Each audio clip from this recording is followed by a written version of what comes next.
welcome to tonight's main event. We have our senior night about to happen here. We have 3 seniors that we're honoring tonight: Lexi Hinckley, Braylee Horseman, and Kieran Schmaltz. My name is E.B. Allen. I will be bringing you the game tonight. Thank you to Rick Irish for running the camera. The game will, they're trying to move forward and get the game going as quick as they can. We're going to do a senior presentation. We've already done our warm-ups. We have our national anthem, and then we'll go ahead and get started. Unfortunately, as beautiful as it was out today, they are looking at some impending weather, and so they are hoping to get things moving quickly. But before we do that, the most important thing about tonight is honoring our 3 spectacular seniors, our 2024 graduates.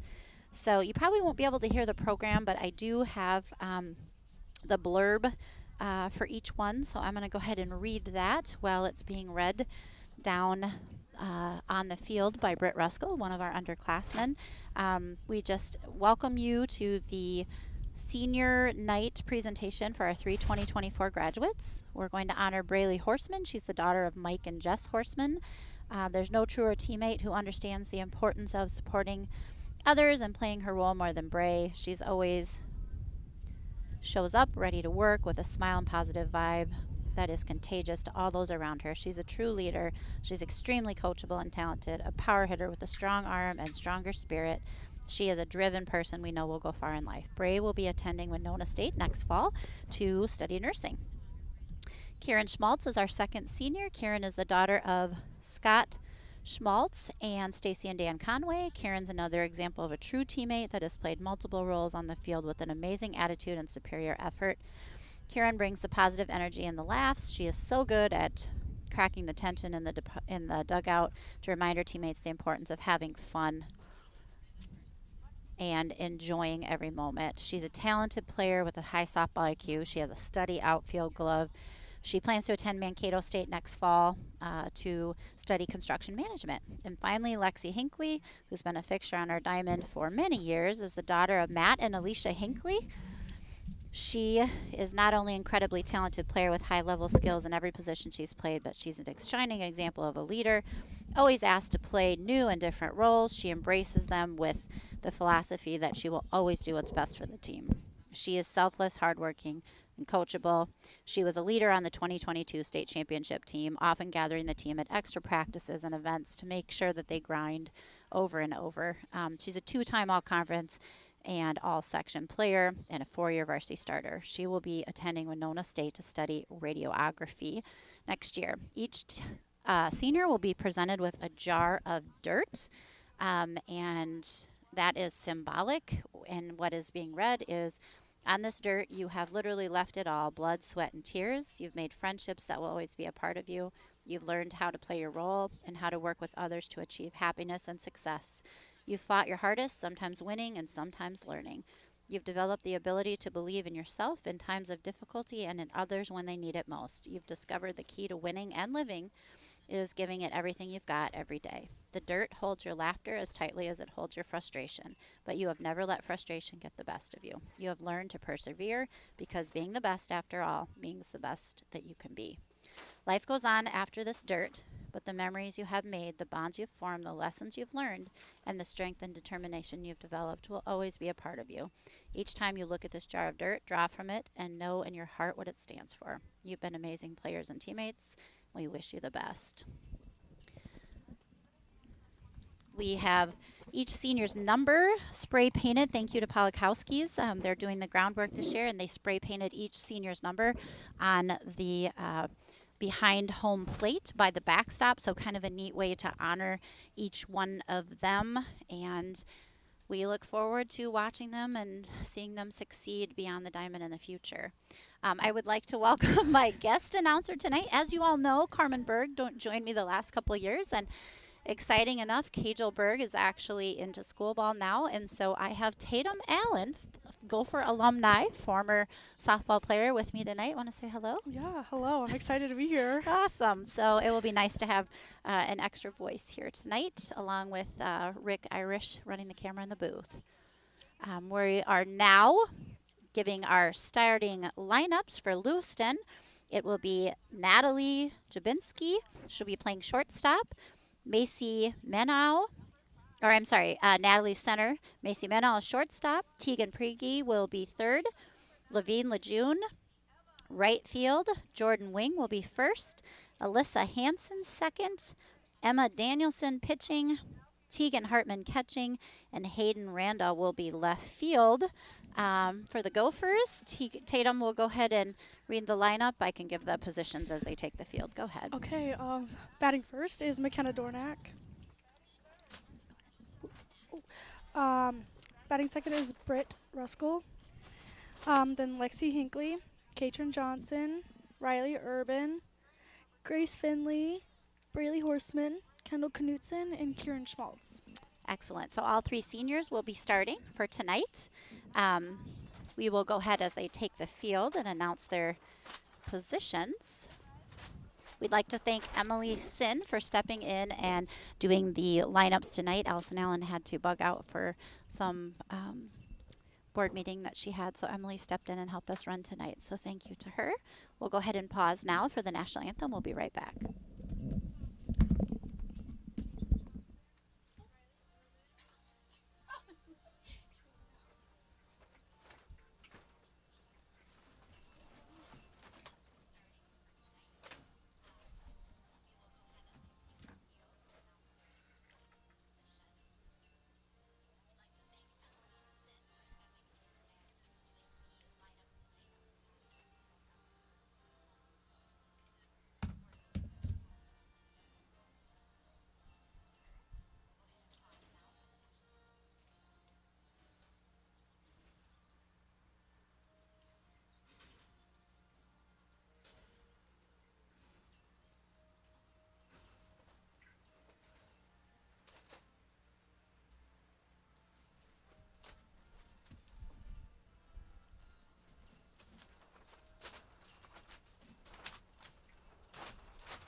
Chatfield Gophers are coached by first-year head coach Brent Berg, assisted by Belle Berg, no relation, and John Sutherland is actually able to help tonight. He is our junior varsity coach. The reason we're starting early is some of the teams don't quite have enough for both of varsity and JV, so we're doing back-to-back. So varsity will play here at 4:30, followed by our JV. We're hoping to get that game in. Have you checked the weather today? I know, I heard that it was supposed to thunderstorm tonight. Yeah, I think it's supposed to. I think we have some weather coming in. Even from this morning, it was so sunny and beautiful, and you can just tell the clouds are coming in. It's getting a little windy. Yeah. We're very grateful to Rick for putting up the tarps, however, because the wind isn't whipping through the booth the way it had been. So 2 hours. Rick is looking at his weather, and he says about 2 hours it looks like it's going to be coming through. So let's hope that we can get this game in. Just to kind of recap, since we've last broadcast, the Gophers traveled to Cotter. Cotter is ranked 4th in state, and they actually had an outstanding game through 6 innings. They were down 0-1. They did end up dropping that one 4-0, but that was a huge feather in their cap just to see how competitive they can be with Cotter. We had a couple errors and needed more hits. I think we had 2 hits on the night, but we were right in there with Cotter, which is always a big deal. They're always good. For sure. And then last night, just a huge bummer. Last night was rescheduled. We were supposed to do a doubleheader against St. Charles a couple weeks ago.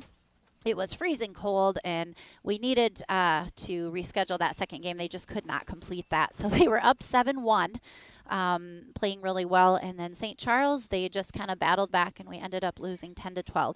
So Gophers have dropped a couple in a row after having some pretty good success. So they're really hoping to bounce back tonight. We are 7-4. Right now. Lewiston, it showed, is 1-5, but they've played some tough teams. I see they lost to Caledonia and Cotter and La Crescent, so they've had a really hard schedule thus far. They're always good.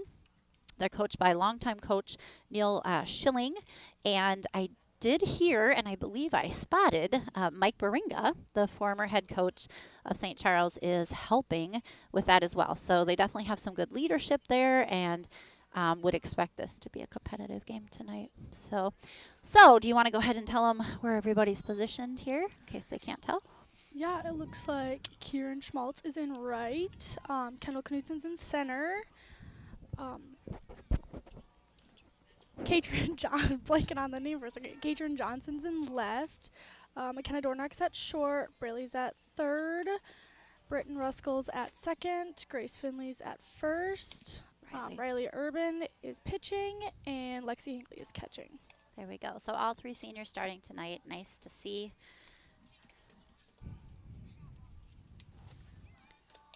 Riley will throw a few warm-up pitches, and we'll go ahead and get started.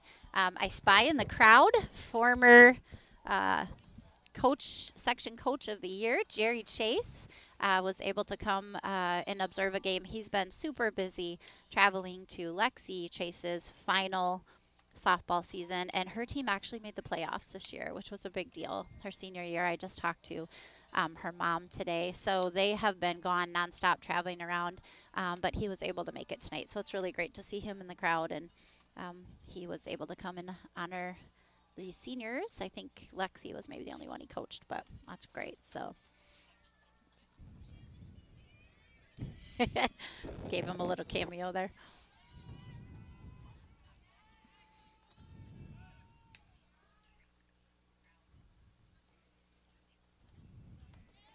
All right, so first up to bat will be Natalie Jabinski, number 11. She is playing center field.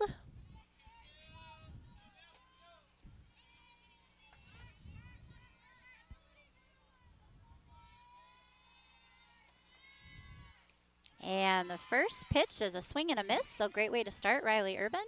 You probably haven't seen these guys play live yet. I haven't. Riley's she's worked really hard. She throws hard, and she's got some good movement, so it's kind of fun out here in the booth to be able to see it. Looks like maybe a change up. That one got past Hinckley there. So 1-1 will be the count.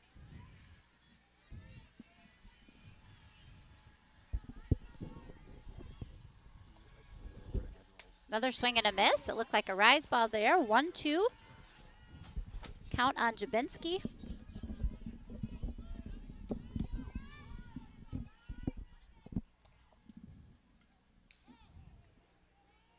And that one she'll foul back, protecting her plate here. So Riley's still way up on this batter. Don't want to give her anything too good here. Looks like we have a nice turnout tonight for senior night.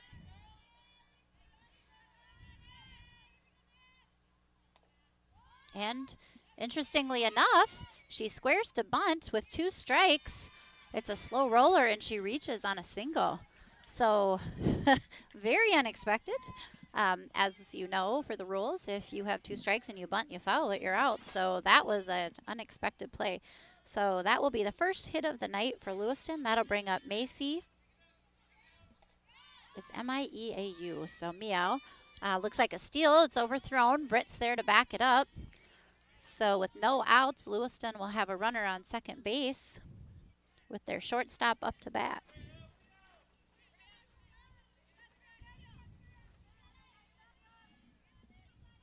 M-I-E-R-A-U. How do you think? Meow? I don't know. I don't want to butcher it. I know. I already have, so go ahead and take your best shot.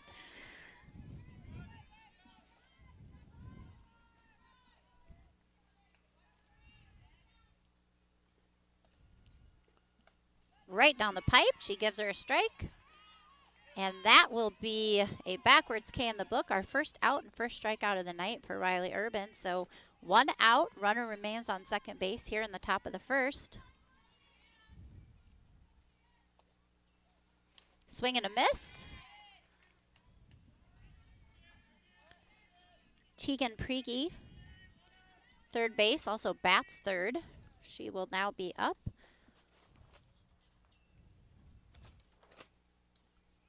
And that looked good, just caught the inside corner. So Riley goes up on the batter.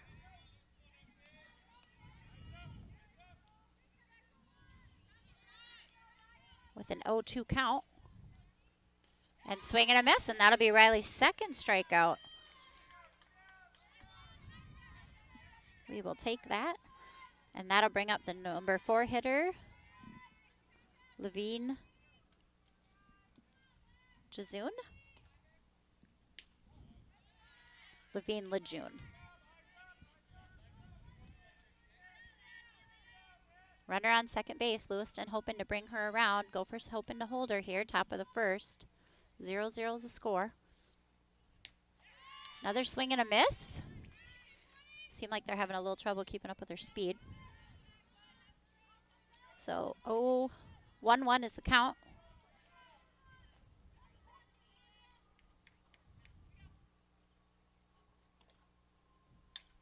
And she does hit that one Out. high, out back behind the backstop.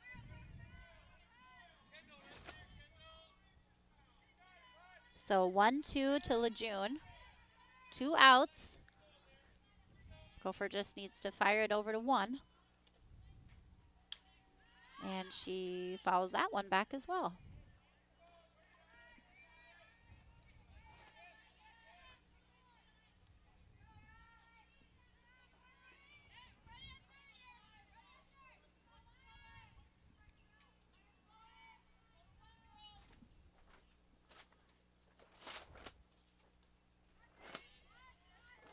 Nice mix there. That'll take the count to 2-2.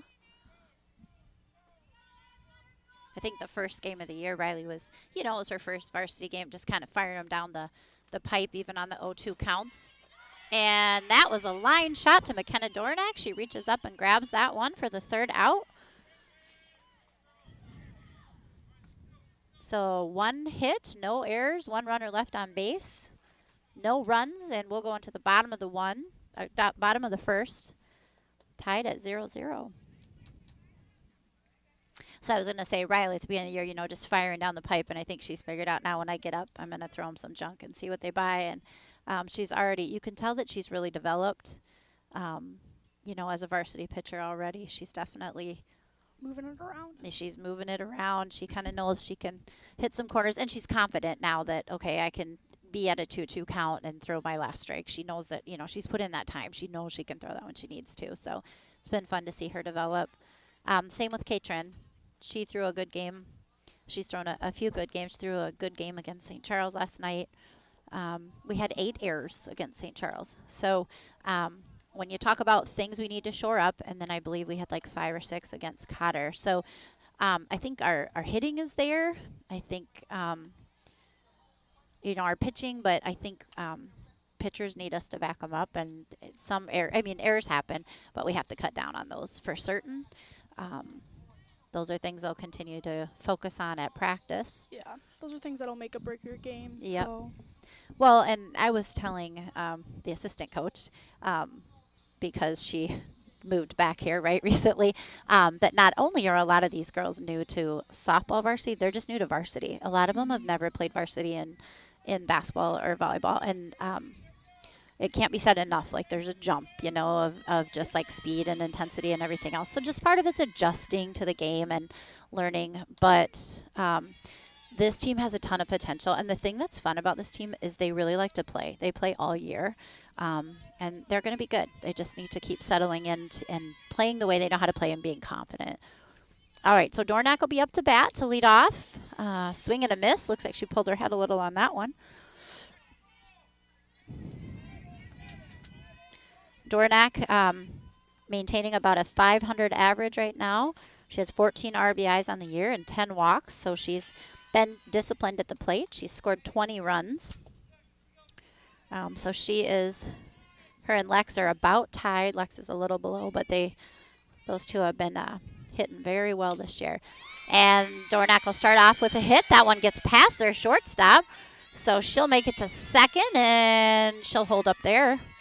So great start for the Gophers. That'll be a double for McKenna Dornack. Up next is Britton Ruskell.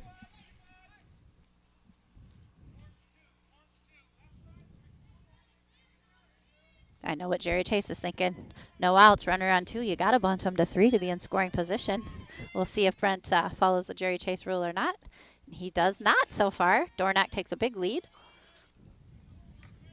Jerry always had that philosophy. Let's get them to third. We can bunt them in. We can sack fly them in. We can hard ground ball them in. We can pass ball them in. And Brent says we're going to let Britt swing away.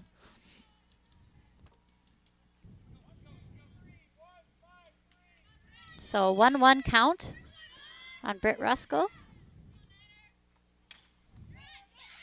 Oh, and that one hits just in fair territory. Yeah, perfect. Like, you can't argue that one, right?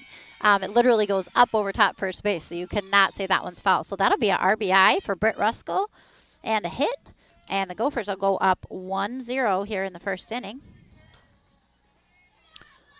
And that will bring up senior Lexi Hinckley, hitting about .474. She has 15 RBIs. She's leading the team for the year and a .763 slugging percentage. Last night at St. Charles launched one over the fence, her second one of the year. I was at the first St. Charles game, and it was so unfortunate because I've seen enough home runs now to know she 100% was going to hit a home run in that first game, and the wind blew it all the way back to left field. It was so windy that night. I'm glad they replayed last night, even though it didn't come out our way. It was miserable. One of the top 10 most miserable I've been to, and I've been to a lot of miserably cold games. But she got robbed on that one because that would have been clearly out. So I was glad to see she got one last night at St. Charles. Good hard swing by Lex. That one can be really brutal. Oh. After playing the outfield for how many years? Oh, my gosh. Trying to play the wind is so hard. And it was like that in St. Charles. I mean, there would be balls that look like they're at the shortstop, and they would fall in front of the pitcher. It was just – and I felt so bad for outfield. And I felt bad for the hitters because they're jacking the ball, and they're floating back in. And Lex bullets that one to the left fielder for a single. Ruskell advanced to 2. Lex will go to 1. Nice solid hit there. So 3 for 3 on our hits so far.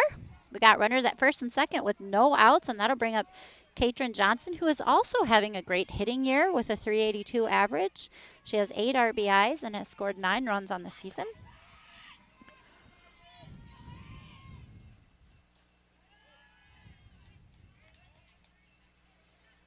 Ball 1, low and inside.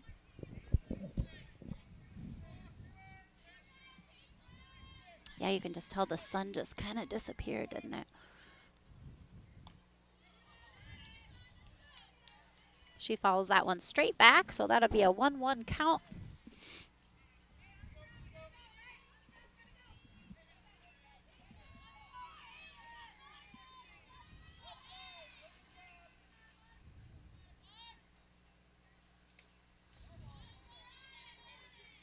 I feel bad for the catcher. I don't know what's happening, but our fouls seem to be going straight back, which is always a good thing. But she's had 2 or 3 off her face mask. That would be Tegan Hartman.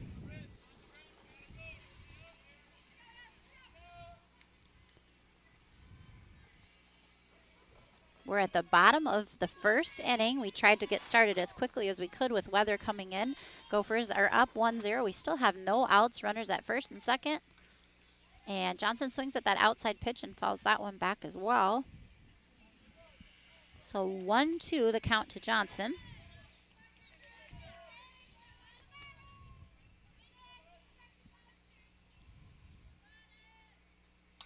And she hits that one to their shortstop, and she bobbles that one for an error. Just leaves bases loaded. Juice for Riley Urban.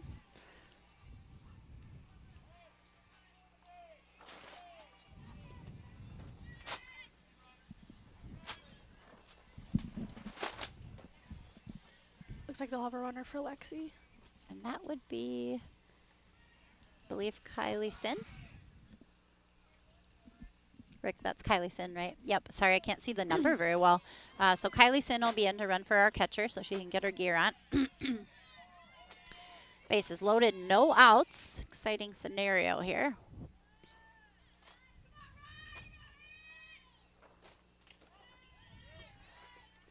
Just a bit high. One nice thing about all this rain, the diamond looks, the grass looks green, pretty. Diamond looks nice. When it's wet like this, I like it. It's not so, the hops aren't so bad. I think the main thing is when you're sliding, you just can't, you got to slide a lot later or you'll just stop with the wet dirt.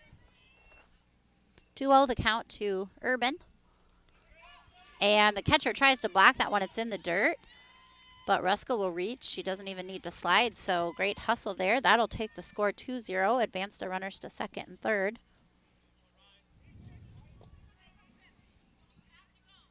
And a 3-0 count.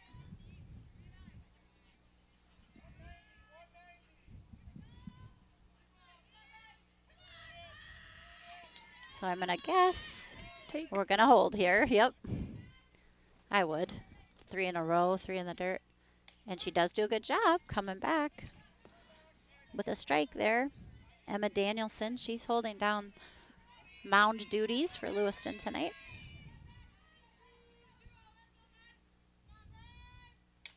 And Riley swings at that one. Might have been a rise ball. Kind of got her fouled out of play. So now she's full count. Full count.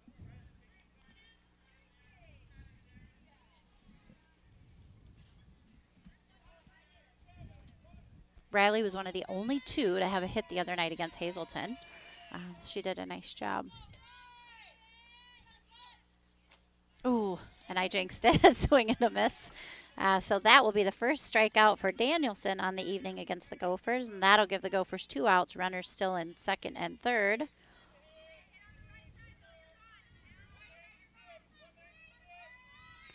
And that will bring up Grace Finley. Grace Finley. Grace, a sophomore, right? Yes. Played some varsity last year at first base, mainly. So this will be her second varsity season here. We have a lot of lefties. Have you noticed that? Yeah. Yeah, we have a lot of lefties on the team. And Grace squares to bunt. Foul. So interesting strategy here with 2 outs. Berg says, let's try to shake it up. And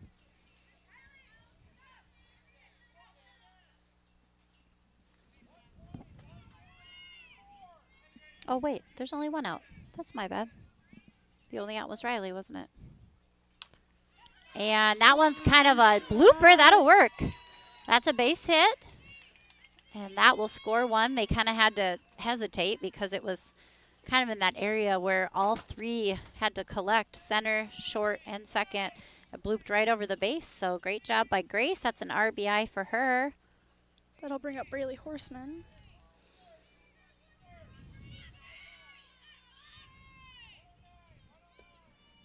So that's right, we only have 1 out here. Runners at first and third. We squared a bunt. We remain at first.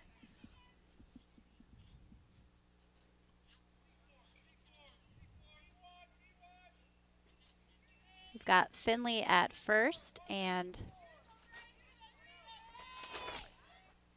Katrin Johnson. oh, that's a nice bunt. And they're gonna touch that one, so that one will be in. And we score from third off the bunt. Nice play. Those are kind of tough. If they don't catch them, they hang in the air a long time. It gives you plenty of time to get there. So that'll be a base hit for Braley Horseman and an RBI.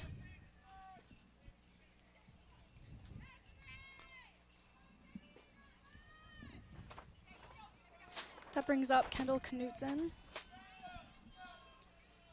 Gopher still with just 1 out.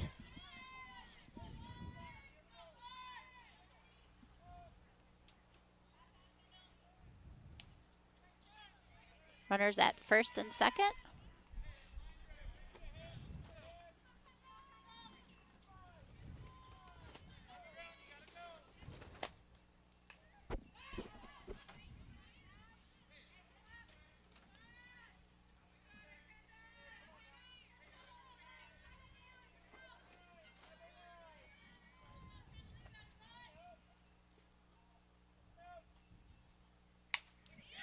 And she hits one deep to Lewiston center fielder. She does make the catch, so the bases, they need to remain on the bases. So Natalie Jabinski, she makes a nice catch. That was a good hard hit by Knutson, but Jabinski makes it.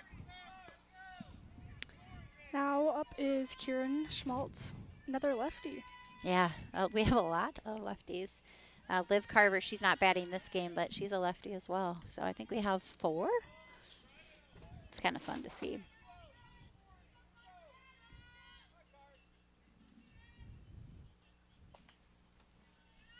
So 2 outs, runners at first and second. Gophers have taken a 4-0 lead here in this bottom of the first inning. So great start after dropping a couple games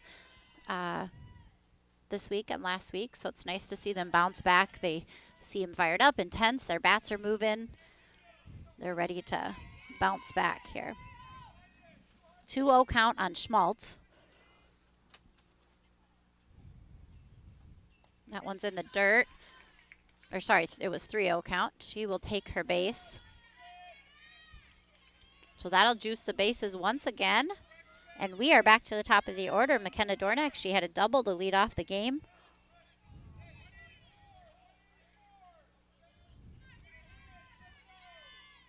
See what she can do here.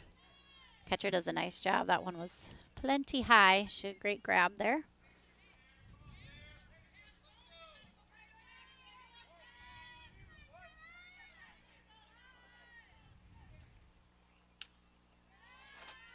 Ooh, the umpire almost looked like he wanted to call it and then was justifying his call. You don't see that very often.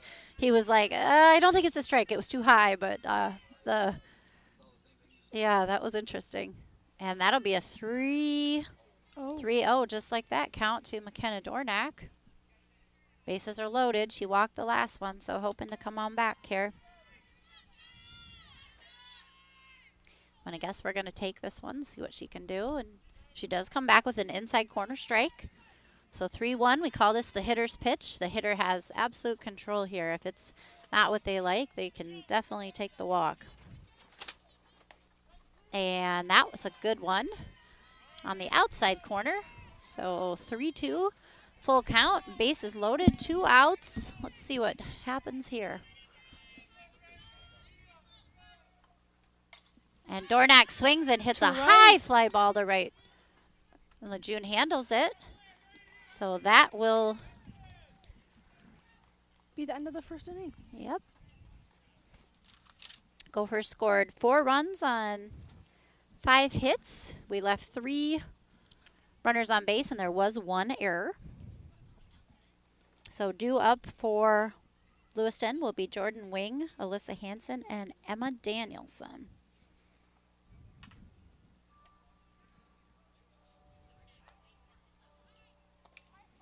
I want to make sure my hits matched up, and they do.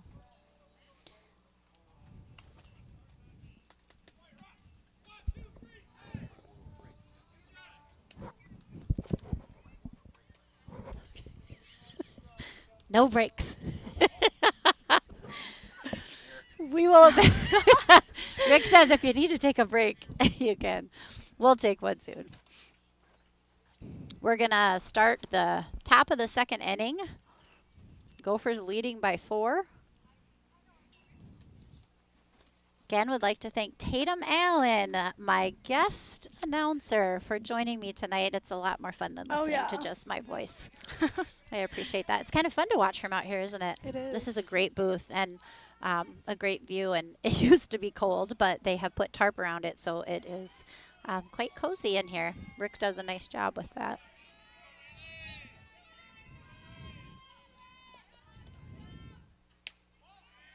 So the first pitch to Wing is high.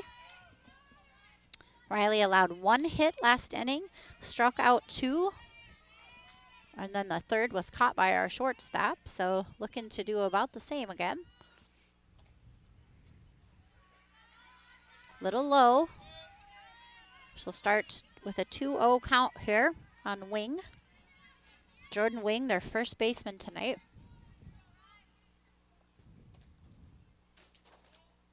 Ooh, and that one was tight. I think it maybe came in a little high and dropped, but pretty close there. So Urban hoping to come all the way back here. There she goes. She fires one in just above the knees for a 3-1 count. So same scenario in reverse. We got a hitter's pitch here.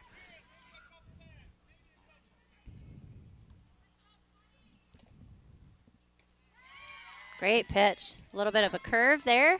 Swing and a miss to take us to full count. So, and that's what I'm talking about with Urban. She's just a freshman. This is her, first year varsity pitching, but she's staying composed, and she's at a 3-0, and she comes firing right back, not afraid to fire hard. So let's see what we can do here.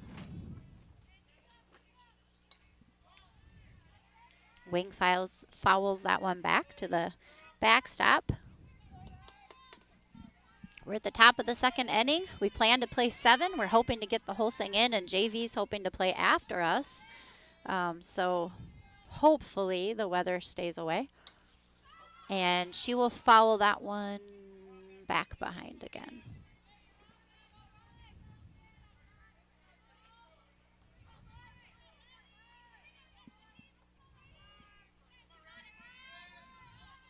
She's definitely battling it out, as is Riley. Both of them want it. Let's see. We have a 3-2 count here.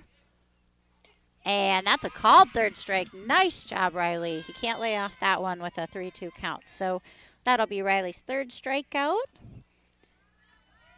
That will retire Wing and bring up Alyssa Hansen, their second baseman. All right. That one was just where he likes them. Riley Urban will start with an 0-1 count here on Hansen.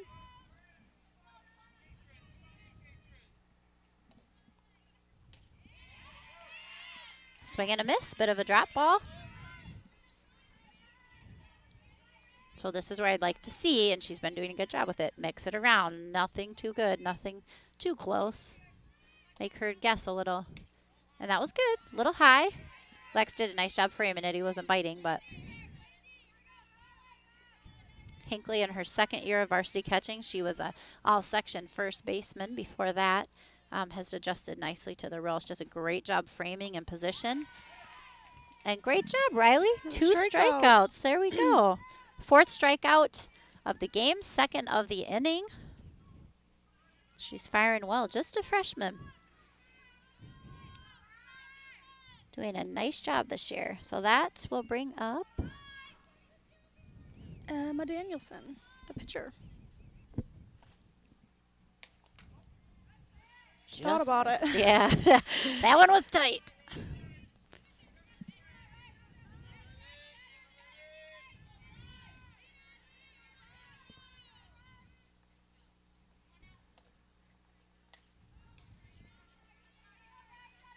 Fouls that one towards the dugout, and I notice the assistant coach is well in the doorway, so hopefully she's got quick reactions. Yeah. Those come off pretty quick sometimes. They do. Heads up, Bellberg. Ooh, nice changeup. First changeup we've seen tonight. Drops in for a second strike. 1-2 will be the count here on Emma Danielson.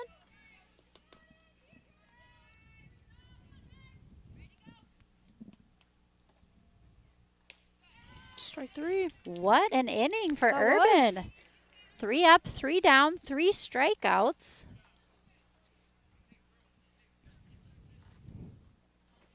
To retire Lewiston in order, and we will be starting the second inning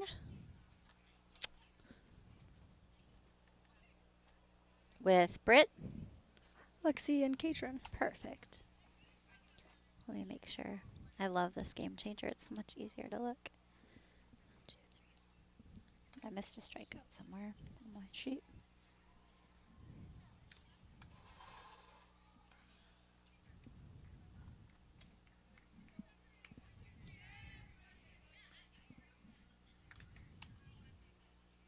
Oh yeah, right there. All right, so Britt, Lexi, both had hits last time, and Katrin reached on an error, so would like to see them keep swinging their bats hard.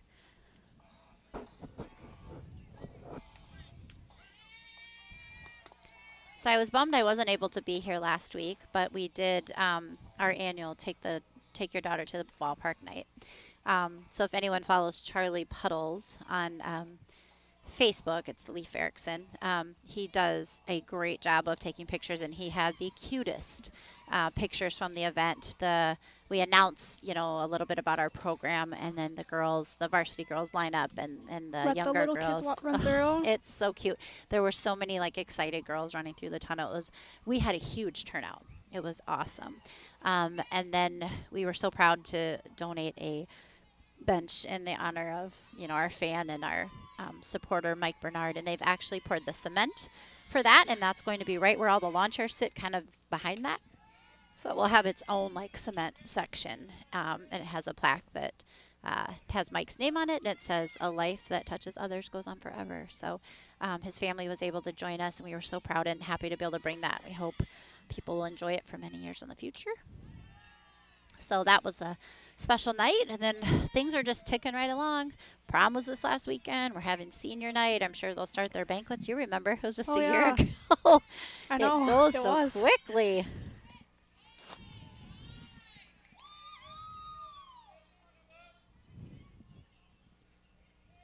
So we'll start with a 3-0 count to Ruskell.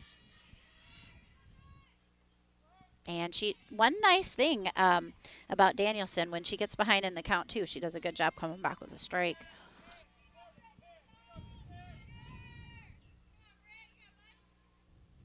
But that one was high, so good job, Ruskell. We'll take it any way we can get it. And that will bring up Lexi Hinckley. She had a single last time. She roped that one out to left field. So, yeah, we've had some good hard hits tonight. It's fun to see.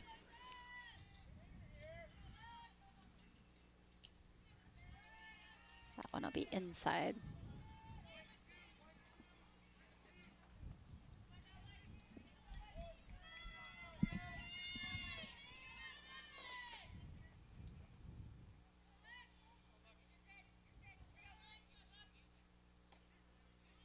She lets that one go by, so we'll have a 1-1 count on Hinckley.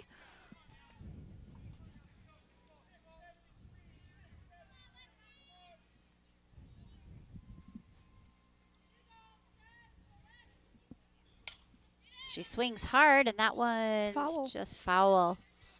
Hoping to slide it over third base, but it goes foul a little early. While we're talking about seniors, I want to be sure and congratulate, I mentioned it earlier, Lexi Chase and Abby Nosbish. Not only are they graduating from college, but they've completed 4 years of college softball as well, which is a huge feat. Lexi's team made it into the playoffs, and so I think they play next week. And Abby's team has made it into the playoffs, the conference tournament as well. They've already clinched a spot. They don't know if it'll be 1 or 2. Same team as Peytonburg. So congratulations to them. They were our 2020 seniors that never got their softball season. So it's kind of cool to see they were able to play more. The rest were truly robbed, but life goes on. And look they're all graduating this year. I can't believe 4 years went by in the blink of an eye. And Lexi also walks, so 2 walks to start the second inning here. Bottom of 2, Gophers lead 4-0.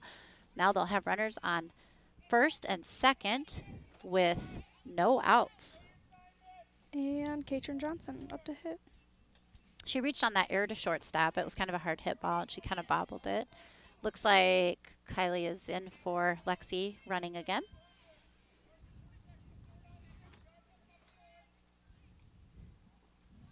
She's stealing on that one. Nice job.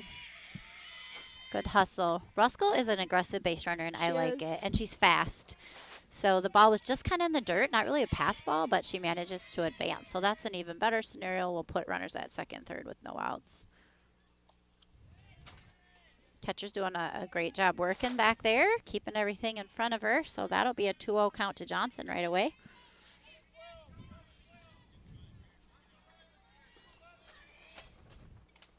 Ooh, Katrin swings at a high pitch. Didn't like that one. Knows instantly. You could just tell by her body language. So 2-1 will be the count to Johnson. Swing and a miss again. Danielson fires that one right down the middle. Goodness. 2-2.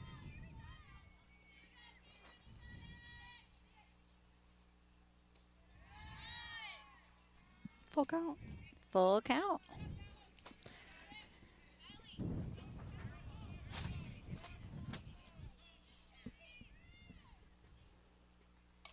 And she fouls that one. Fouls that one to third base line. So full count remains on Katrin Johnson.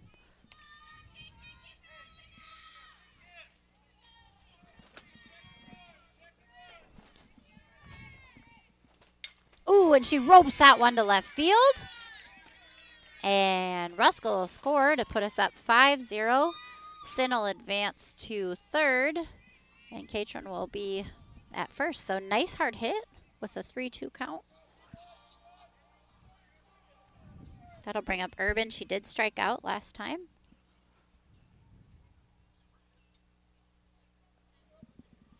Catcher's telling her team something. Sometimes with those runners on first and third, you never know what they're going to do, where they're going to throw it.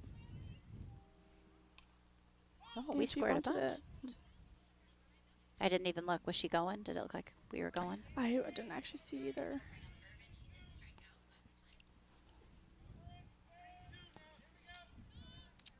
Brent Berg has moved to wristbands this year instead of signs, so he yells out a number, and then we'll see. Strike. We do Looks not. like she's delay stealing. Yeah. Oh, yep, there we go.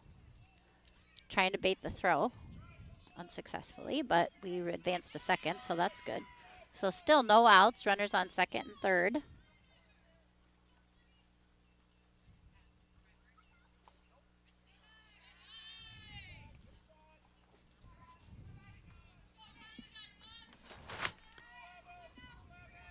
So 0-2 count on Urban. Needs to protect her plate here. Looks like she's got one ball. There you go. Oh, nope, they fixed it. There you go. 1-2. And she fouls that one back, so the count will remain 1-2. Even a deeper fly ball will score a run, a sac fly, so just get something green. But not that one. Ooh. It is the most it's most Hard to catch. deceiving thing, yes, because you think, oh, it's just a high fly ball to the catcher. The spin But on that is so oh, weird. It's wicked. It's wicked. I see so many catchers drop them, and you think, oh, you know. But, yeah, think of the spin to get it to go that high and that close to you. So she gives Urban a new life there. Ooh, she pulls that one in a very Tatum Allen pull fashion. Tatum and Tegan Allen pull fashion. Quick wrist, roll quickly. So just have to adjust here.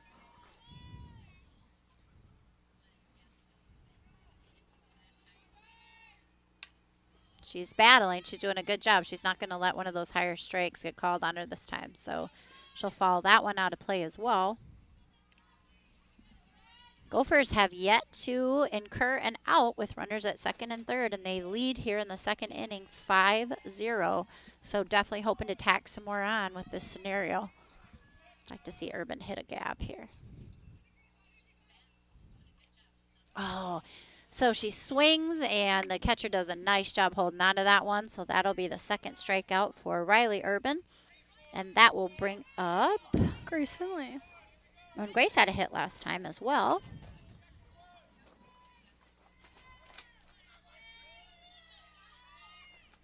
And an RBI. Went for the bunt that time.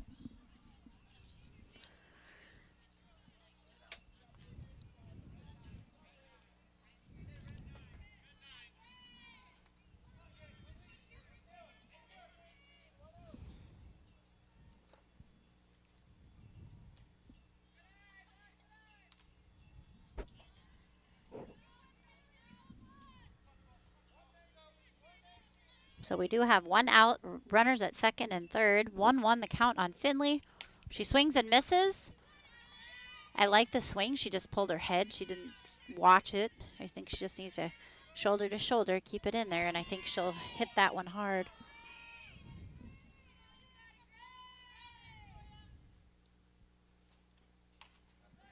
And she sends that one to left foul.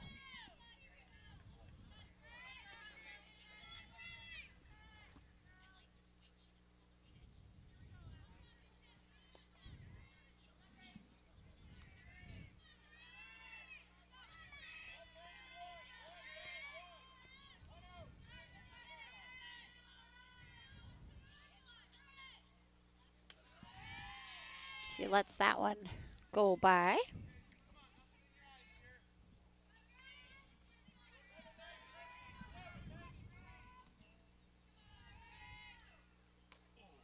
Oof. And that will be a backwards case. She did let that one go. It looked a little outside, but gosh, you just got to protect when it's close. So that'll be 2 strikeouts for Danielson in a row, and that'll bring up Braylee Horseman. She reached last time on that bunt for a base hit. So senior Braylee Horseman, one of the 3 seniors on the team, has played third base and has been a great designated hitter this year as well.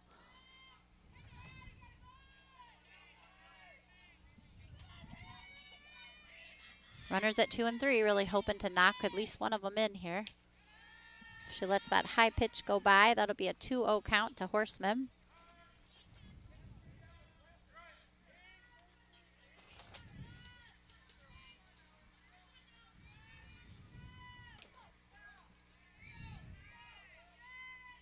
So Danielson 3-0 on Horseman, having to work her way back here. And she does a nice job getting out of those 3-0 jams. She has walked 3 so far in the game, but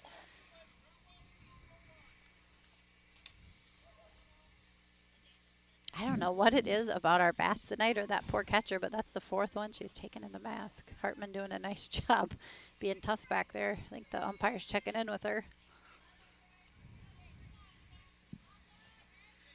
So that'll fill up the count at 3-2 for Braylee Horseman. Need to get at least one of these runs in here.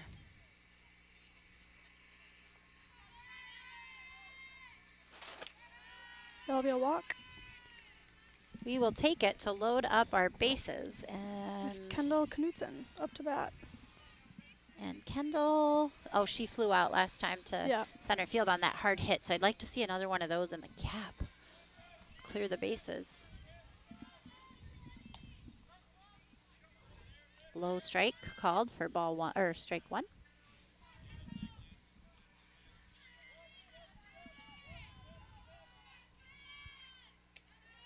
She lets that one go. That's good. We've kind of bid a few times on those like higher pitches. Yeah, we don't. Those are a little too high for us.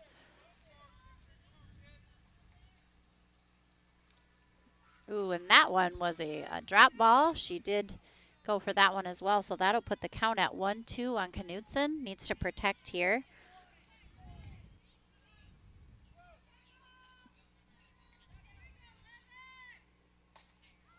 And she hits a fly ball.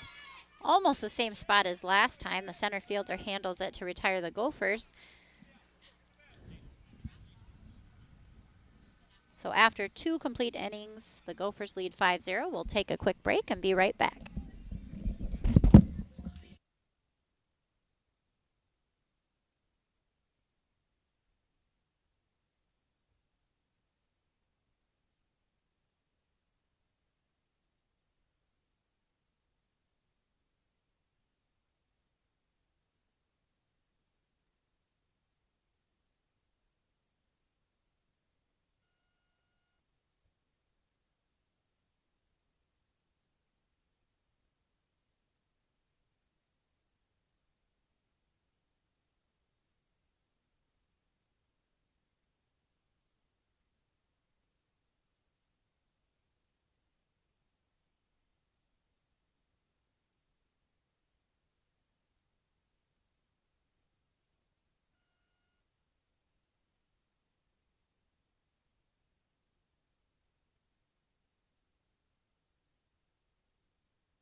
All right, here we are, top of the 3rd. Gophers with a 5-0 lead. Wow, that was really close. Called that one a ball. Was it a ball? Yeah. All right, and I believe it will go Hartman, Randall, and then Top. Hartman, their catcher, she's done a nice job tonight working behind the plate.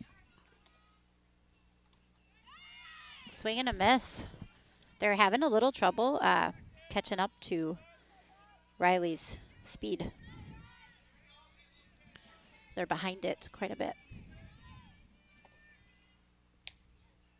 Ooh, that one was a little outside. Lexi can be very convincing with that, especially with her left hand on that, or, you know, she's right-handed. So, it looked like a strike, but it was a ball.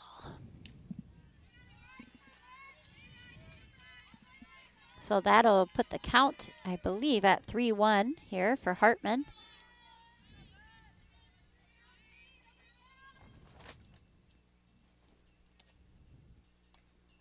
Nice job firing back with a strike. She'll foul that one out of play to load up the count here on catcher Hartman. Her first time at bat for the evening. We're in the top of the third. So Gophers have not allowed many runners on base. In fact, just one so far. And Riley has 5 strikeouts on the night. Make that 6. See, I jinxed it in a good way for once. All right, good start. That's a called third strike, and that'll bring up Hayden Randall. She is their left fielder.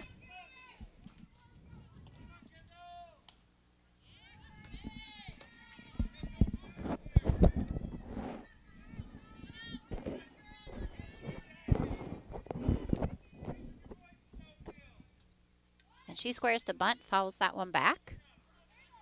Our corners are really deep, so I'd maybe just take a step in just in case she decides to do that. Well, nope, it's 0-2 now, so we're good. I don't know if they did that the first time. I don't know. Interesting. Yeah, very possible. Yeah, And they do it again. And that is why they have some speedy runners that I guess are confident with an 0-2 count to bunt and not get out on a foul. So that'll be a base hit. So, and that's what both of the hits have not been hard hits. They've both been bunt hits. So interesting. That'll take us back to the top of the order to Jabinski, and she is the other one who bunted on the 2-strike count too. So what an element of surprise there, Mr. Schilling.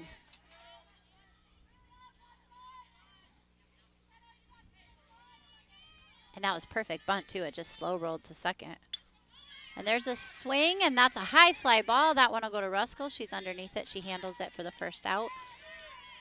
Randall will remain at 1. Gophers have 1 down here in the top of the third. And that will bring up the name that Tatum's going to say again. Yeah, I'll let you take that one. Meow. Oh, is it meow? I apologize if anyone from Lewiston's listening. They squared a bent, and they go to steal. Hinkley throws. It's a bit off, and they must have real speed there in Randall because she easily reached first on the bunt, and she was there in plenty of time on the steal. So that'll put a runner at second base. 0-1 the count to Meow. Nice inside pitch. Hinkley fakes her out. She returns back to the base. 0-2 the count on Macy Meow.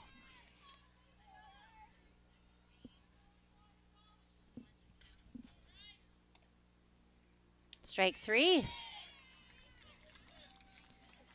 Great job.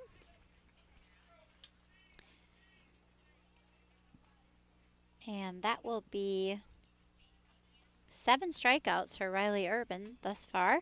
So that was 1 hit, no errors, 1 runner left on base. We will head to the bottom of the third inning with the Gophers leading 5-0.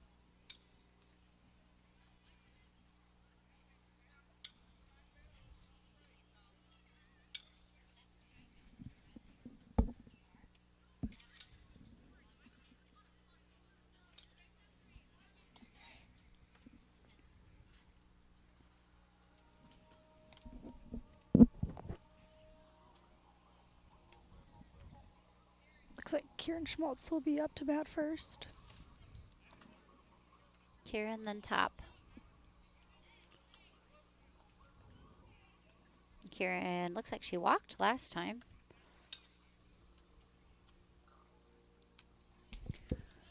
I always like to say thank yous. So thank you to Polakowski's for getting the field ready. Thank you to Rick Irish for setting this up and getting us a stream going because I stress every time. Thank you to Emily Sin and Allison for helping organize the senior parents and get them ready to go. Thank you to the underclassmen. They're going to provide refreshments for senior night tonight after the game. Thank you to Ed Harris and Dan Schindler for getting us some white paint at the last minute to make sure we had the numbers done on the field.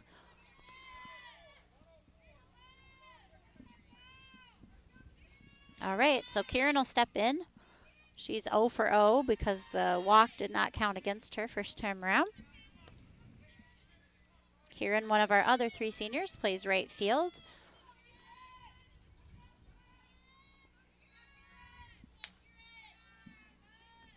Another ball.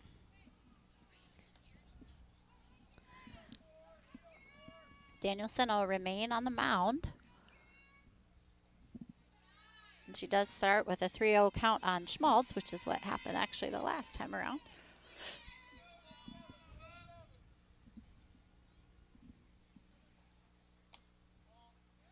And she'll take 4 straight balls in a row, so we'll have a base runner to start this 3rd inning here. And that'll bring the top of the order, McKenna Dornack. She is 1 for 2. She started off the game with a double, then she flew out. Looks like we're going to have a timeout here on the mound.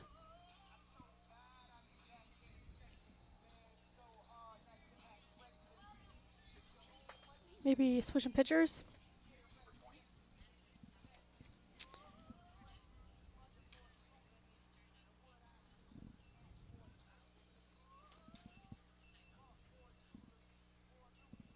I do have the lineups here. So number 20 is Cadence Varagon. Looks like she'll take over the mound here.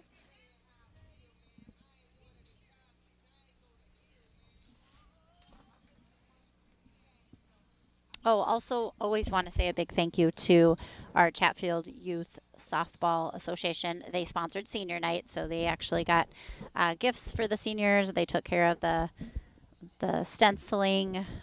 They wrote the program. They did a senior spotlight this week on social media for the kids. They also are always in charge of staffing our new concession stand.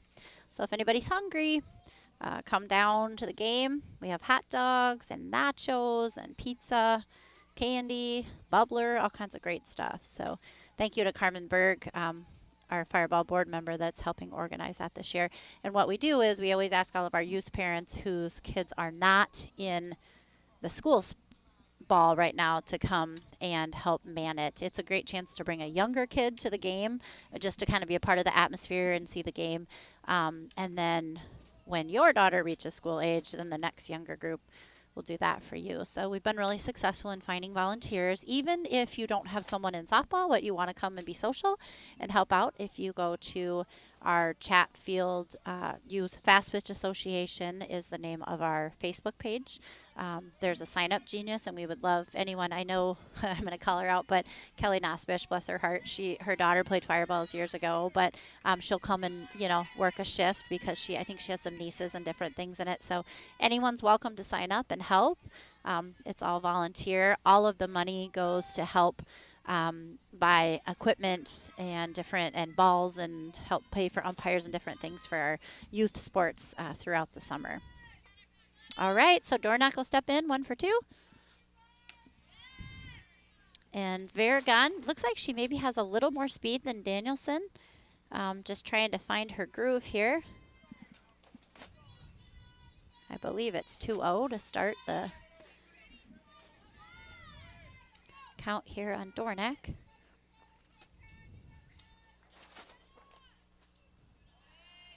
Might have been a change up there. So that'll be a 3-0 count on Dornack. Schmaltz reached first base on a Danielson walk. So we have no outs here in the bottom of the 3rd. Gophers lead 5-0. Dornack will take that 4th pitch.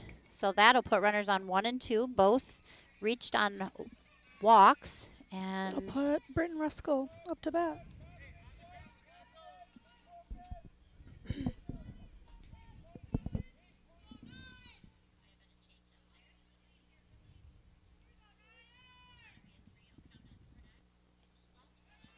And looks like she just missed the strike on the inside corner there. So Ruskell will take for a ball.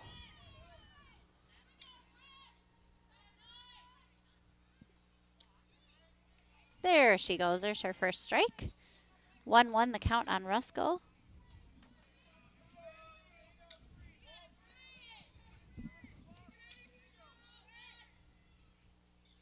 There's another strike. Ruskell will foul that one out of play. So 1-2 will be the count on Britton Ruskell. She had a hit her first time at bat. She walked the second, and here we are with the 1-2 count.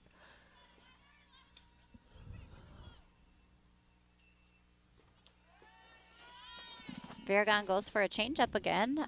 Was just a bit high, but she's got a nice changeup.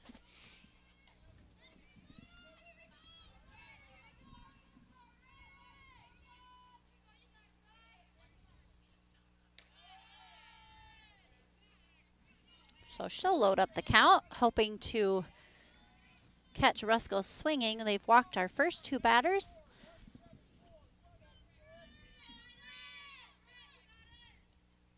And that is in there for a called strike 3, unfortunately. So she will retire Ruskell for the Cardinals' first out of the inning. And her first strikeout. Yeah.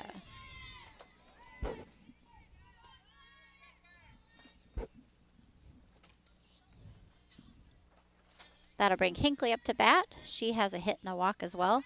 And my gosh, I feel like the temperature dropped like 20 degrees all at once. Rick says we have 20 more minutes before the rain pours. Let's hope we can get through at least 5 innings here. And that'll be a fly ball to first base. Shoot, I think she kind of hit it off the handle. So that'll retire Hinckley back to the dugout. Dornack will remain on first and Schmaltz on second.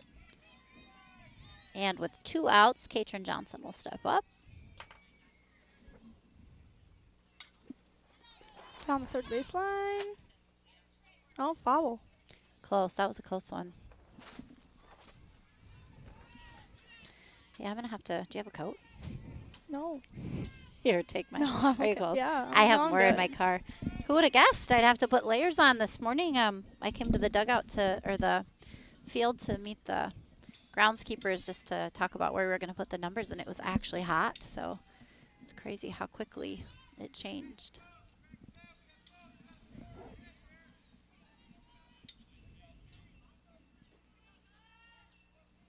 All right, 2 strikes on Johnson, hoping to maybe knock a couple more runs in here. Swing and a miss. That's a nice changeup. She has a nice changeup. She does. So that'll be her second. Varagon with 2 strikeouts in that inning to retire the Gophers with no runs, no hits, 2 runners left on base. We'll take a quick break and we'll be right back.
We're back. Ready. It is the Top of the 4th. Score is 5-0. That one's hit right to Riley Urban for the first out. Nice job. And that was number 4, Tegan Priege. So that will bring up Levine Lejeune. I think she's related to Kiara McNally. That one's foul. Oh, she roped that one foul to the third baseline. Wouldn't throw her another inside pitch. She's 0 for 1 on the day.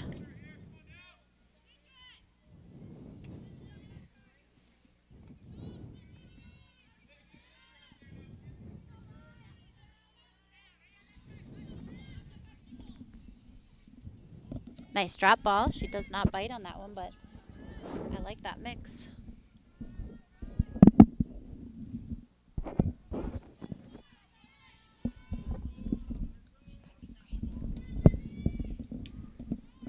High and outside. Called ball.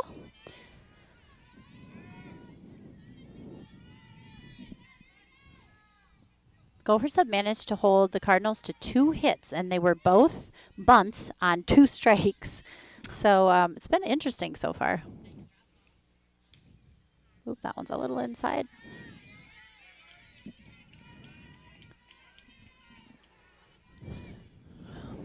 All right, 3-1 is the count.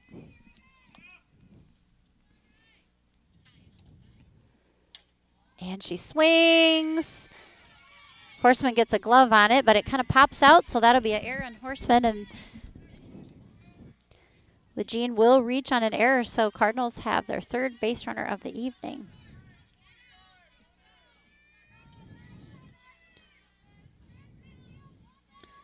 And that will bring up Jordan Wing. She struck out her last time at bat. She squares to bunt. And I thought she fouled it off, but it actually hit off the glove of Hinckley, so they do advance to second. Levine does advance to second base. So with 1 out, Cardinals will have a runner on second.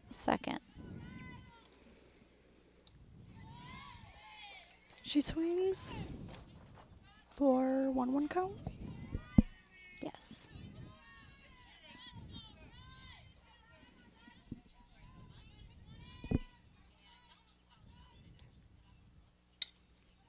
She's got a nice slow roller. Take that one.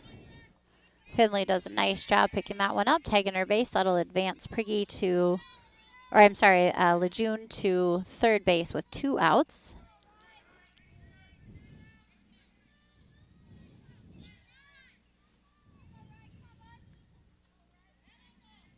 And that will bring up number 9, Alyssa Hansen, their second baseman. She is 0 for 1 with a strikeout as well. And she'll swing and a miss at the first pitch.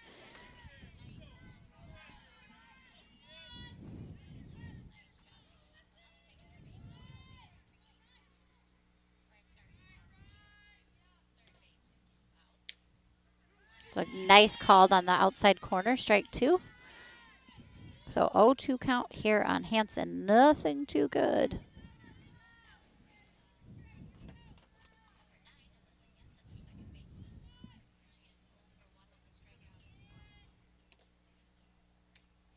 Ooh, just missed that one. Almost the same pitch.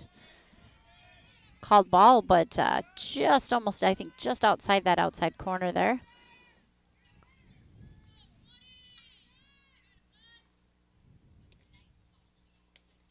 There you go. She'll go down swinging for the 3rd out, so no runs, no hits, 1 error, and 1 runner left on base. So we will head into the bottom of the 4th. Gophers leading 5-0. Would like to see them put up some runs. They put up 4 runs the first inning, I believe 1 more the second. We haven't seen any action a couple innings, so let's see what we can do here.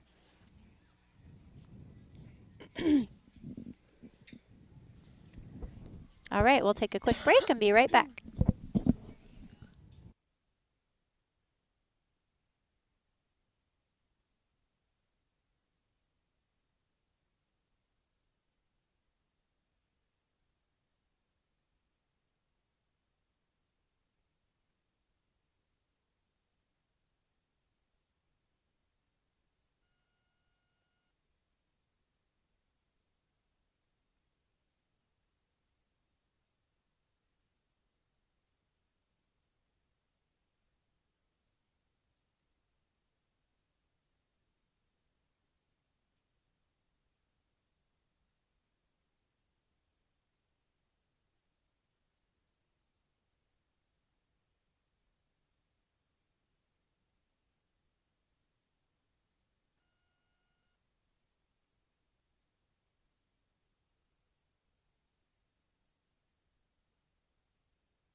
All right, we're back at it. Bottom of 4, and we will start off the inning with Riley Urban. Riley has 2 strikeouts. I'd like to see her get a hold of one here. There she goes. That one's kind of up the middle. The pitcher, it's just out of their reach. The short throws it. Yep. Goes to 2. Shortstop did a nice job kind of recovering when it deflected off the pitcher, but then the throw was definitely high. Yeah. So she will reach, I believe, on an error. We'll see what, sometimes I like to see what the game changer calls it. Yep, on an error. Looks like they got a courtesy runner. That is that number 1? Olivia Carver.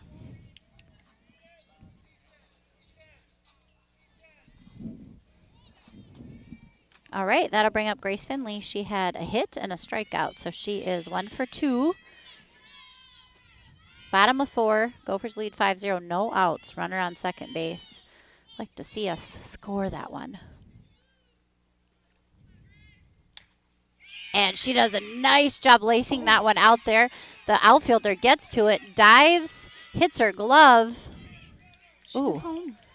But she's unable to come up with it, so Carver will round third, get in home. That was a nice throw from outfield, but Carver makes it safely.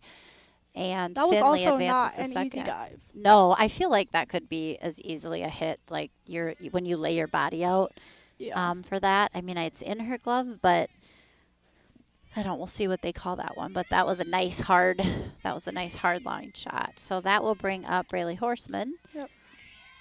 Braylee is 1 for 2. She had the bunt to get on that first inning. Let's see if they call that one.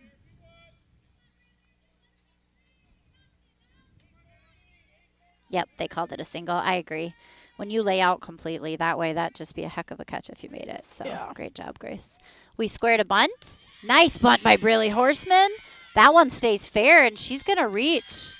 That'll be a base hit bunt for Braylee Horseman. She's 2 for 3 on the night, and that will also advance Finley to third. So we'll have a first and third scenario with no outs. Yeah. Gophers up 6-0 now. It's always interesting to see how the players react to a new pitcher coming in.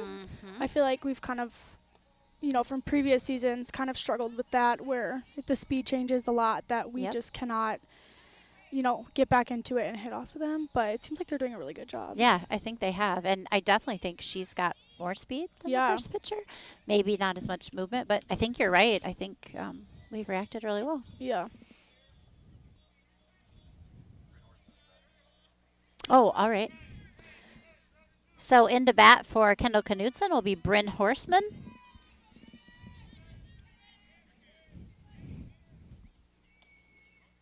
And we remain at first base. Not sure if we're going to do another delayed steal. We have runners at 1 and 3. Trying to bait a throw so we can score another run. We shall see what he calls from his wristband. I know, it's a huge adjustment. I think they're adjusting, but that one's in the dirt. The catcher keeps it in front. Will remain at first base. So he usually calls out a color and then a number. And obviously I'm old now. I wouldn't be able to do that. I wouldn't be able to see the small writing, but they just have to quickly check their wristband and then know the play versus looking a for signal. a call sign. Yeah. Yep. And a lot of teams are going to that because signals are easily missed. Or I know I'd have one, like I'd have a signal at the top of my head, but then my head would itch and I'd be like, no, it wasn't, so I think it kind of makes sense. We do advance to second on that. So second and third. And Berrigan is going to walk Bryn Horseman. And that will bring up Karen Schmaltz. She's walked twice tonight.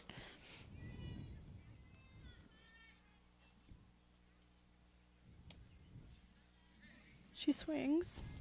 All right. No outs. Bases juiced. Like to see from the senior. Have a great senior night. Hit it hard. Clear it out. Okay, she'll ground. Always tempting, but Yeah. never a good idea.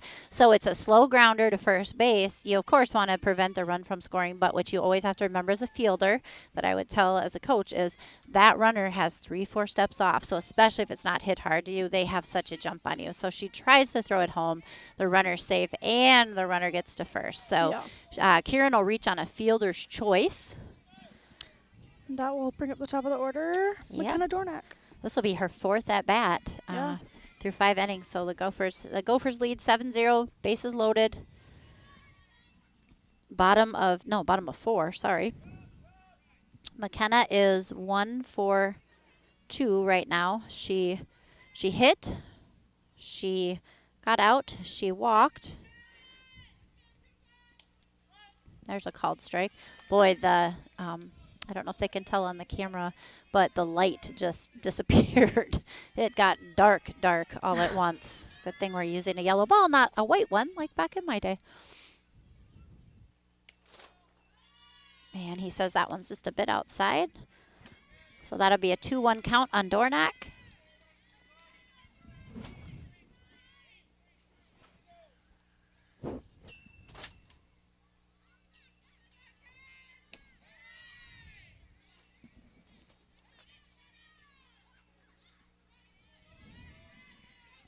So Verrigan trying to work her way back. She's at a 3-1 count here on Dornack.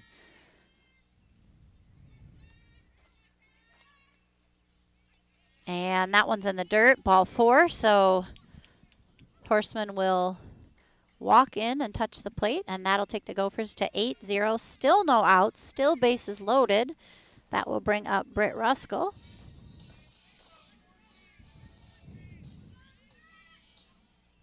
And Britt is 1 for 2. She also had a hit, a strikeout, and a walk so far. Change up called 1. Strike 1. And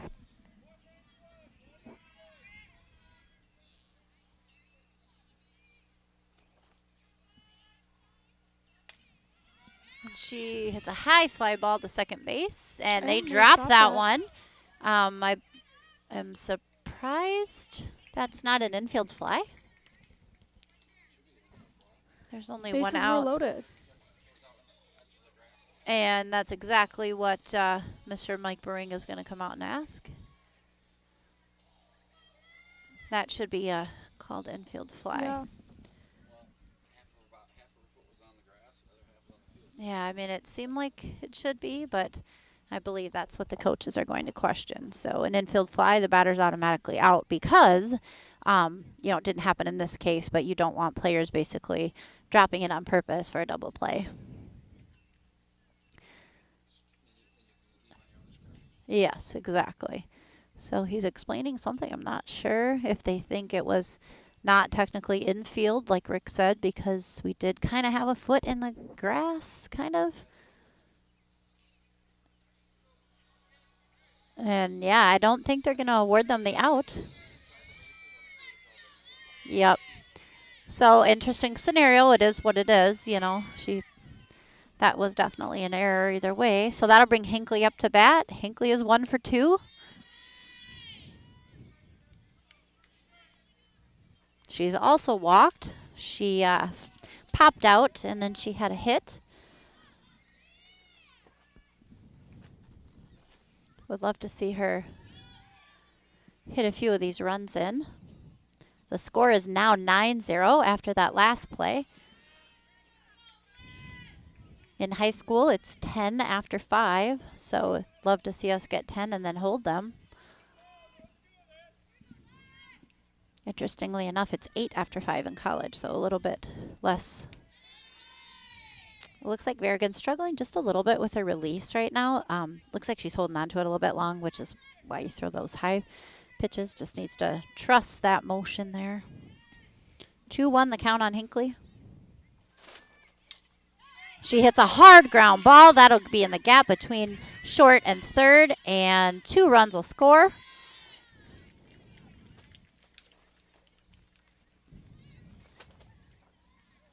So if they do hold them after So if they hold them, we should be good. So that will be RBIs for Lexi Hinckley.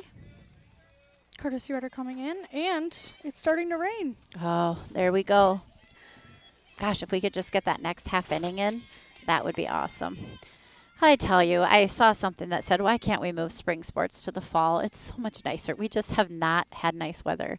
And you just kind of knew that was going to happen when it was so nice in January. And our runners will advance on a pass ball. But January, we were walking around in our T-shirts, and now we're in parkas. You know, it's just Minnesota spring weather for you. That's why they play softball in the summer in Iowa. So Johnson is up. Johnson is 1 for 3 on the day. Hard hit to shortstop. She makes a nice throw, but that's an RBI for Johnson, so we'll take it. So that'll put the Gophers, should put the Gophers up 12-1. And the rain's coming down. Rick says it's here.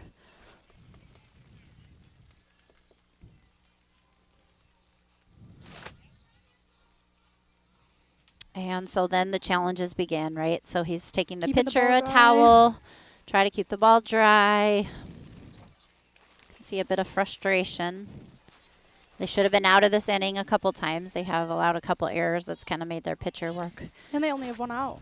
And there's still only 1 out. Again, a runner on third base. So 12-0, bottom of 4. Yep. Thanks, Jerry Chase, for coming, but he does not need to sit in the cold anymore. So Urban is up. She swings and misses at that high fly ball, or that high outside pitch. So that she is 0 for 3 on the day.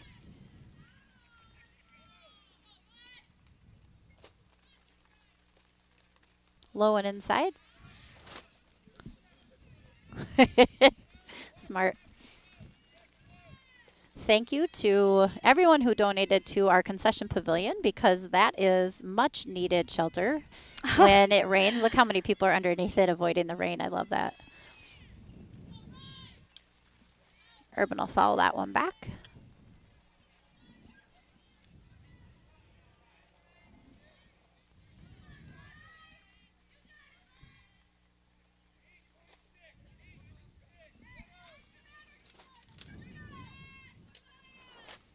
One-two count on Urban, just hoping she can get a hold of one here. That one's just a bit high.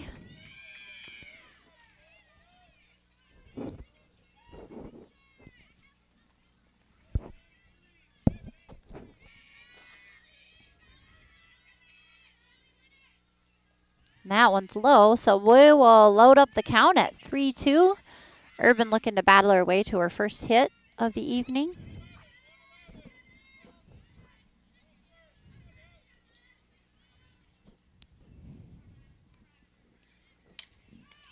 Oh, and she hits a rope, and the third baseman does a nice job reacting to that one. It was straight to her glove.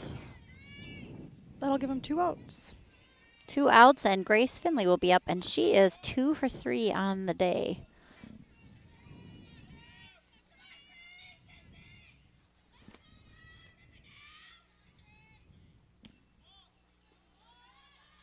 Outside ball.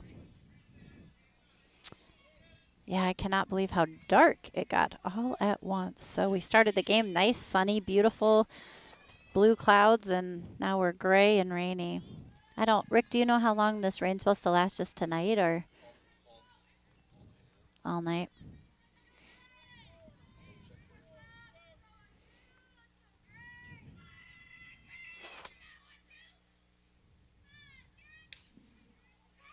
Ooh, she almost ran that run right over first base. In case we don't get a chance to mention later, the Gophers are actually home twice more this week. Thursday night, they play Byron at home at 4:30. And Friday night, they have their annual, I don't know why we always have to do this. We always have a doubleheader with Dover Yoda.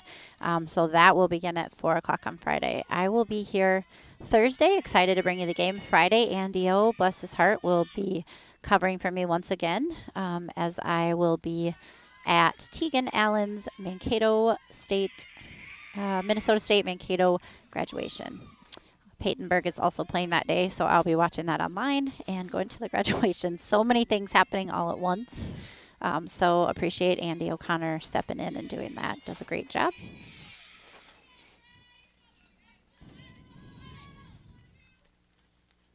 We did score on a pass ball, so that'll advance our lead to 13-0.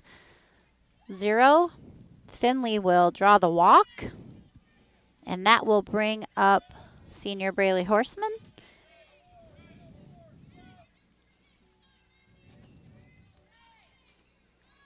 And she's 2 for 2 on the day. Both bunts, right? Weren't they both? Yeah. Bunts. Ooh. Catcher keeps Grace honest over there. She does get back to the base in time, but did not like her lead on that one. I see the JV is warming up. I really hope they can get their game. Varsity started early tonight because the Lewiston needed some of their JV players, for varsity and vice versa. So we started the game at 4:30, hoping to get the JV game in after. But I don't know that that's going to happen, or if we'll hopefully be able to finish this game. So Horseman, 2-0 count. Swings and misses there.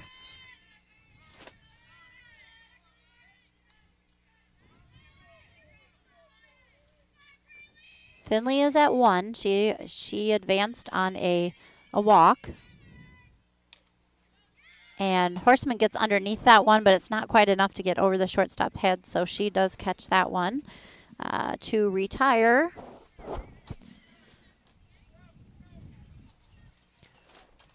So we will go into the top of the 5th with the Gophers leading 13-0. Hold them here, and we're done. So please hold them here. That would be great, and then you could get a complete game in, and if it starts to storm, you don't have to do any kind of reschedule.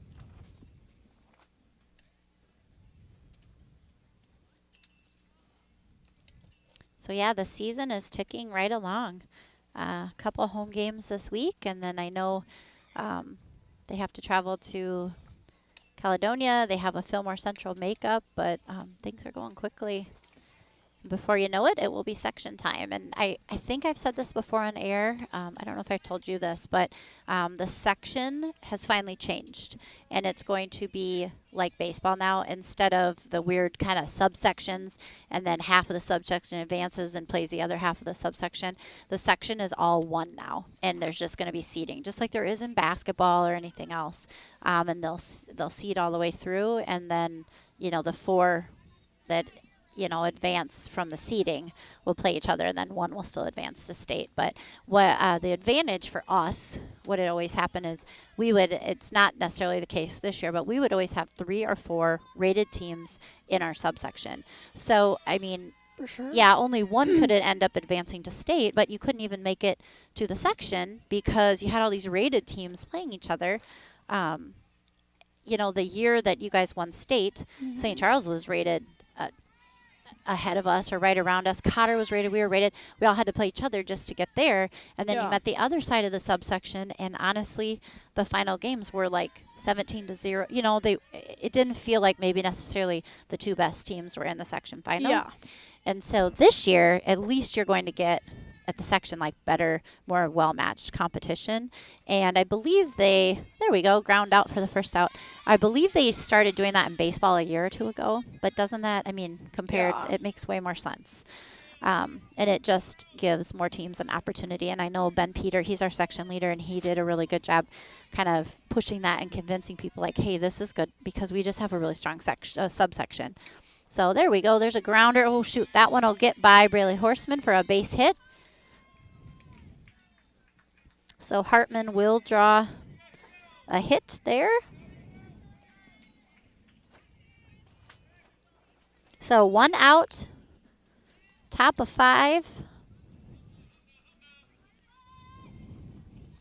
And that will bring up Randall. And Randall is the one that had a bunt for a hit last time. She's very quick and will surprise you and bunt with 2 strikes. So let's see what she does here. And there she goes again. She goes to bunt. It's almost like a slap bunt from that side. She does a great job like taking off out of the box very quickly. But that is a strike because she left her bat out there. So 0-2's the count, but don't be surprised if she doesn't try to bunt again, right? So let's see what she does here. She does. And that would be And an that out. time it did not work for her. Yep. So that's a big out there. That'll be 2 outs. 1 more out, and the Gophers will close out the chapter of the game versus the Cardinals. Let's see what they can do. Hartman will remain on first base. Ooh, nice changeup by Riley. They're back to their top of the order, so that's Natalie Jabinski. She was the only one of the only to have a hit as well, which was also a bunt. So they kind of have back-to-back quick runners here. That one is low and inside.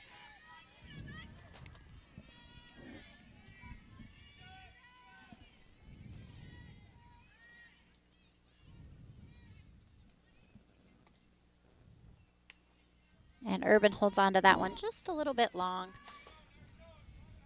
They do have their top of the order up, though. So, Yeah. So who knows, right? 2-out rally. You never know. You never 2-out rallies happen all the time.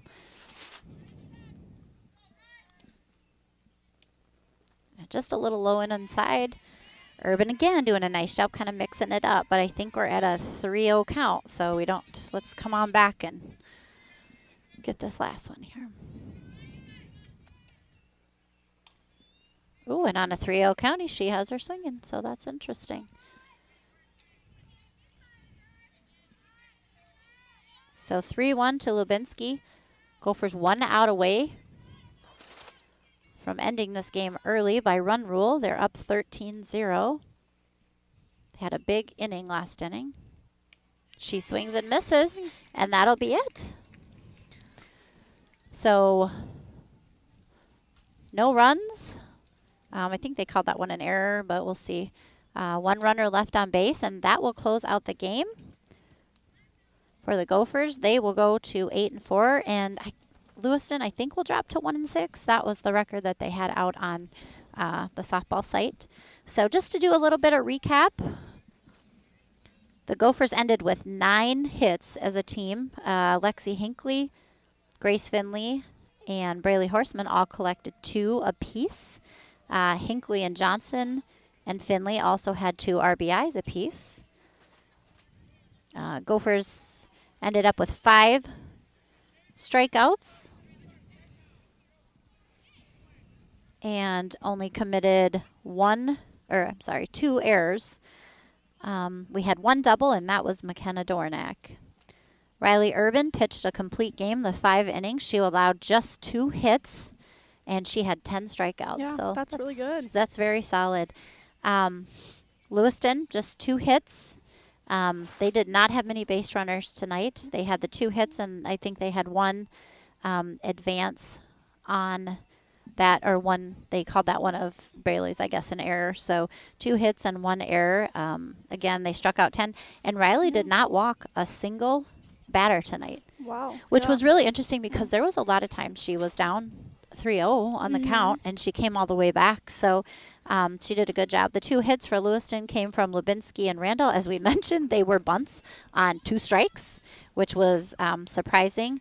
Lewiston did struggle a bit tonight, as we can understand, because we have had games like this too. I think they had 4 or 5 errors in total. So that was kind of tough, and they did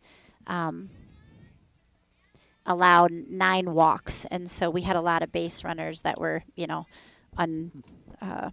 were unearned because of that as well. So the Gophers, solid performance. Great job fielding when it was hit at them, when there wasn't the 10 strikeouts. Really hot bats tonight. I feel like they did really a good well. job. Yeah.